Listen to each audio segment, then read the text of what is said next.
हम लोग भरत कुंड मंदिर पे आ गए हैं। आप देख सकते हैं मंदिर का, ये भरत जी की तपोस्थल है जहाँ भरत जी ने 14 साल तप किया था।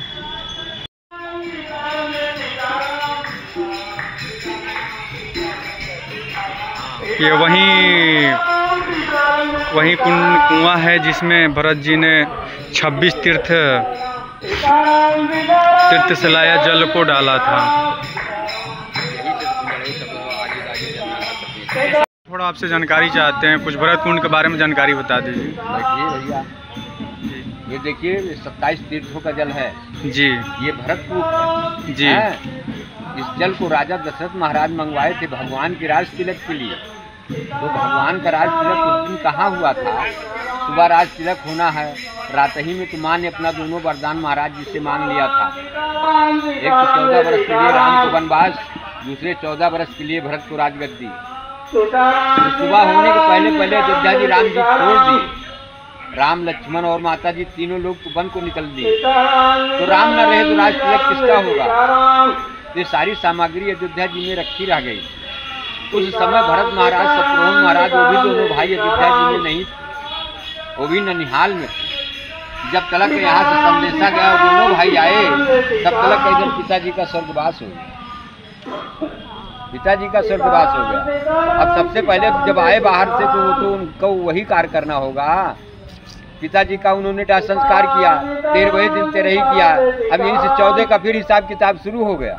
जैसे भरत जी महाराज को 14 दिन छुट्टी मिली, वैसे गुरु वशिष्ठ जी महाराज को बुलाए और सारे अयोध्या वासियों को बुलाए, सारे मंत्रीगण को बुला करके एकत्रित करके उन्होंने कहा कि पिताजी बोले हैं कि राजा राम बनेंगे।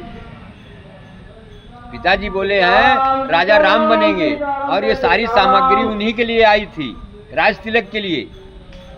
और यह राज मुझे नहीं चाहिए, कारण बस कि माँ मेरे लिए राज मांगा है, यह राज मुझे नहीं चाहिए। ये सारी सामग्री ले लो, चलो चित्रकूट चलते हैं। सारे लोग चित्रकूट को चल दिए। चित्रकूट गए, वहाँ पर भी भगवान का राज तिलक नहीं हुआ। यदि वहाँ राज तिलक भगवान का हो जाता तो इधर अयोध्या जी की बात झूठी हो जाती, माता और पिताजी की। इसीलिए कहा गया है कि रघुकुल रीत सदा चली आई, प्राण जाए पर वचन न जाए। प्राण तो महाराज जी का चला गया, अब वो तो वापस नहीं होगा, लेकिन यदि राज तिलक हो जाता है तो माता पिताजी की वचन झूठी हो जाती है। तब भरत जी महाराज बोले भैया कि मैं जो पिताजी जल मंगवाए थे 27 तीर्थों का, मैं वो जल भी ले आया हूँ। तब भगवान बोले भरत तुम जल ले आए हो, ले जाके उस कूप में डाल दो, इसका नाम ही भरत कूप हो जाएगा। आप कभी भी चित्रकूट जाएंगे वहाँ भी भरत कूप ऐसे मिलेगा, वो और बड़ा है। इसमें भी 27 तीर्थों का जल है। तो जब वहाँ से चरण पादुका ले करके भगवान का आए भरत जी महाराज, तो चरण पादुका अयोध्या जी में ले जाके सिंहासन पर विराजमान कर दिया, और वहाँ से ये जो शेष जल बचा था वह जल ला करके इस कूप में डाल दिए। और ये नंदीग्राम है, इसी जगह बैठ करके भगवान का 14 वर्ष ध्यान किए। ये तपोस्थली, इसी बट वृक्ष के नीचे बैठ करके उन्होंने 14 वर्ष भगवान का।